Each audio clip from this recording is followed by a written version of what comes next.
Bonjour à tous et bienvenue pour cette nouvelle vidéo. Aujourd'hui, on part à la rencontre d'une personne très connue dans le tir sportif de vitesse puisque de multiples fois championne de France, championne d'Europe et championne du monde. On vous laisse découvrir de qui il s'agit dans cette vidéo. En tout cas, on a pris beaucoup de plaisir à la tourner parce que franchement, il y a du très haut niveau. Si vous avez envie de nous soutenir, n'oubliez pas, les liens sont dans la description. Vous avez le site terang.fr, moins 10% de réduction sur tout le site. Ça vous permet d'acheter du matériel de qualité et de pouvoir faire quelques économies. Je vous souhaite un bon visionnage à tous. N'oubliez pas de nous faire part de vos commentaires et de vos retours. A tout de suite. On va se mesurer à Laetitia Dagnel quand même, parce qu'on n'est pas venu là pour filer des perles, hein, pour commencer à cuire les pâquerettes, hein, je ne sais quoi. Donc, on dit qu'elle est si douée que ça, hein, le type championne. Ah non, ah ouais, bon, d'accord.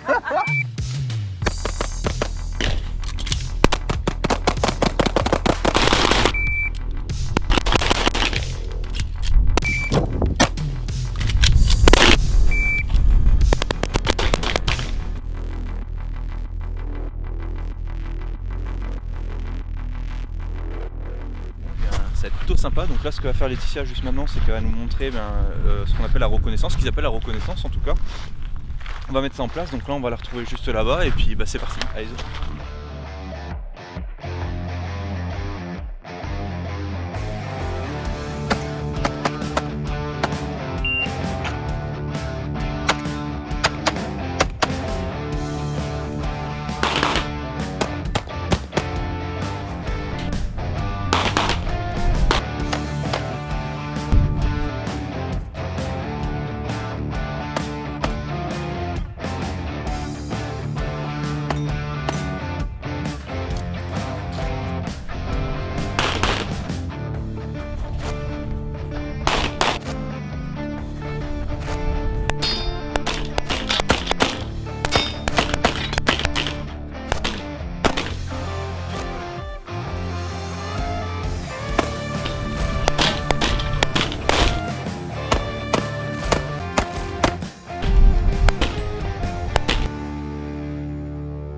Son temps faux là. Je pense que ça va faire la différence. Quelqu'un qui tire que en MRDS va passer en visée ouverte. Impressionnant. Stand by.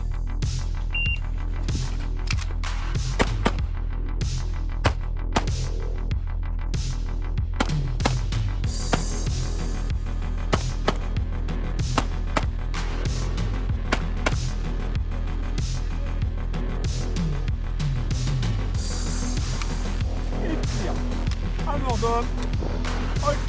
T'as que des tentes, mais elle est. Ça décolle. Bon, enfin, c'est dedans, hein, donc.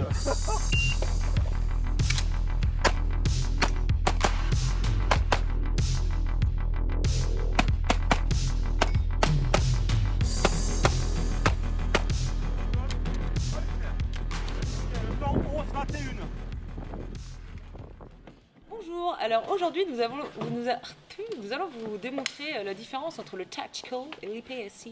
Pour ça nous avons invité Joanne Lara, bienvenue. Ah, merci beaucoup, c'est super. Salut à tous, bienvenue pour cette nouvelle vidéo consacrée aujourd'hui aux différences et similitudes que l'on peut établir entre le tir tactique, donc le tir professionnel, et le tir sportif de vitesse. Et aujourd'hui, on a l'immense honneur et la chance d'accueillir avec nous Laetitia Dagnel. Salut Laetitia. Salut. Comment ça va? Ça va et toi?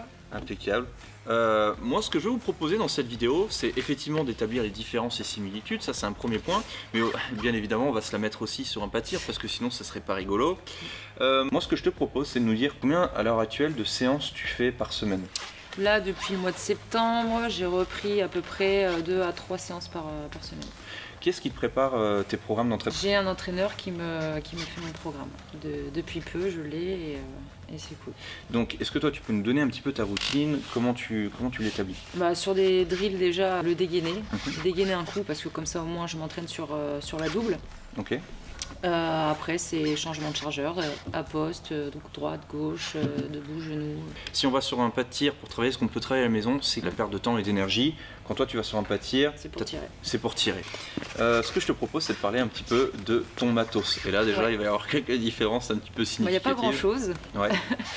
Alors sur le ceinturon et les porte-chargeurs, on est sur du JR. Je remarque également que tes chargeurs sont légèrement inclinés. C'est pour la fluidité du geste en fait. Ok. Plutôt que d'aller casser le poignet. Je vois que tu as une sorte d'aimance à l'avant, Ouais. ça c'est pour tes mains que c'est ça? Ouais, c'est ça. C'est pour les chargeurs quand par exemple tu as un départ où tu dois partir tous tes chargeurs posés sur la table et que tu dois loader. C'est plus rapide de poser ton chargeur dessus que d'aller le mettre dans le porte-chargeur. Ça tient bien ça si tu cours? Ah ouais, carrément. Il est vrai que nous sur un ceinturon, je vous invite à regarder la vidéo sur le ceinturon si vous ne l'avez pas vu, on a beaucoup plus de matos à mettre, ils n'ont pas de matos médic, ils ont rien de tout ça. Deuxième point intéressant, moi, que je trouve, c'est ton holster. Je dois bien admettre que la vitesse de dégainer, elle est assez hallucinante. Est-ce que tu peux nous en dire un petit peu plus? Donc le holster, on est sur du Ghost, voilà, ça cache le ponté, et pour la rétention, on est sur un système de billes. Ok. Voilà.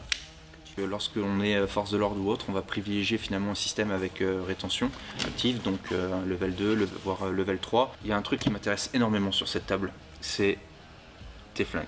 Est-ce que tu peux nous en parler? Alors, donc on est sur du Tanfoglio. Ok. Donc celui-ci, c'est mon pétard d'entraînement, c'est un stock 2. Ok. Donc comme tu peux voir, il est un petit peu rincé. Ouais, c'est vrai que en fait il y a beaucoup de vibrations là-dessus. On a l'impression de. En fait, j'ai presque, si je devais faire un comparatif, on a l'impression que c'est un peu la vieille paire de chaussures, vous savez, dans laquelle on est super à l'aise. C'est un Oui, peu c'est ça. exactement ça. Ouais. Ok, d'accord. En fait, en gros, t'as ta paire de baskets avec laquelle tu t'entraînes, la paire de baskets avec laquelle tu pars, voilà. C'est ça. Mon pétard de match, donc c'est un stock 2 pareil, Tanfoglio, mais extrême. En fait, il est beaucoup plus récent et au niveau des pièces, il est plus performant que celui-ci. Mes armes sont fournies par l'armurerie de la Bourse. Ok, ça c'est ton sponsor. Voilà, c'est ça. Ok, et bien les gars de l'armurerie de la Bourse, si vous nous Merci. regardez, voilà, merci pour les t-shirts.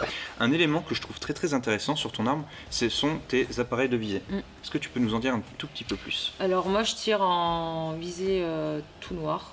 Parce que c'est une question de ressenti en fait. Au début, quand j'avais eu mon CZ, je tirais en fibre optique rouge et finalement je me suis rendu compte que je me fiais trop à cette petite fibre et que j'alignais pas forcément mes organes de visée. Du coup, je suis passée en tout noir et c'est bien mieux, pour moi en tout cas. Toi, tu as déjà utilisé des red dots ou pas? Oui, quand j'ai fait une saison en open. D'accord, qu'est-ce que tu en as pensé? J'ai adoré. En termes d'acquisition, c'est plus rapide? D'acquisition et de tir, parce que tu as des dégâts à 300-400 grammes et du coup... Là, on va vous mettre quelques inserts, on va en discuter un petit peu. C'est au début sur les standards, tu appelles ça les standards, c'est ça? Donc toi, tu arrives sur le pas de tir et tu vas travailler tes standards. Ouais. Ok. Pour m'échauffer. Lorsqu'il s'agit de dégainer, de taper un coup ou autre, en fait, il va y avoir une différence au niveau finalement du matériel, c'est-à-dire la vitesse à laquelle je peux sortir mon arme du holster, etc. Mais là, j'ai presque envie de dire, je ne vais pas pouvoir dire qu'il y a une grosse différence énorme, concrètement. Non. Là où par contre, moi j'ai pris le premier jet, honnêtement, ça a été sur les transitions. Honnêtement, là, niveau astronomique. Voilà, on est à 5 mètres, on place 2 cibles, on fait une transition 2 coups, 2 coups, 2 coups. À un moment donné, j'ai cru qu'elle allait taper juste sur une cible, c'est vous dire. Ça a une vitesse de malade. Tu as des speed time qui sont ultra rapprochés. Comment ça tu le travailles? Finalement, c'est juste du tir? Après, il y a l'expérience aussi. Hein. J'ai 18 ans de tir derrière.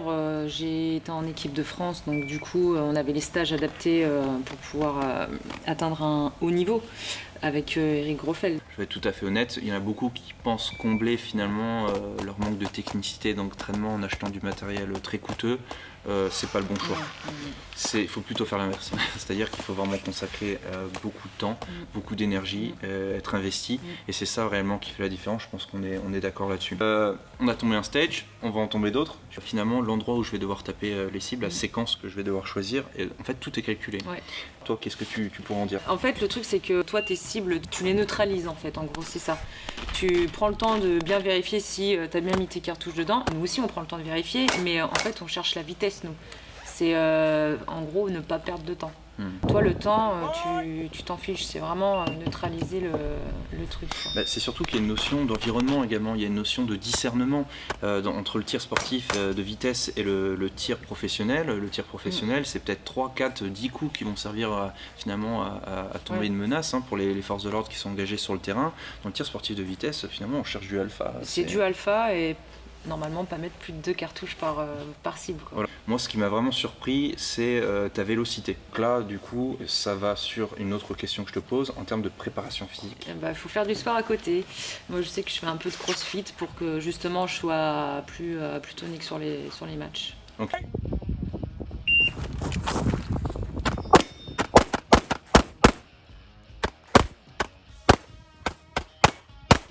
Bon, on vient juste de rentrer du stage, donc ça s'est super bien passé. Enfin, pas pour tout le monde, mais bon, on ne dira pas qui. Merci énormément pour nous avoir accordé, donc merci également à toute l'équipe bien évidemment, mais merci de nous avoir voilà, accordé tout ce moment-là, de nous avoir un petit peu aiguillé sur pas mal de domaines propres au TSV. C'était vraiment un plaisir, je le répète encore une fois. Toi, qu'est-ce que tu en as pensé de ton côté? Je pense que je vais prendre cher, mais c'est pas très important. Non, c'était cool en tout cas de partager cette journée ensemble. Donc on a pu voir la différence entre le tactical et le TSV.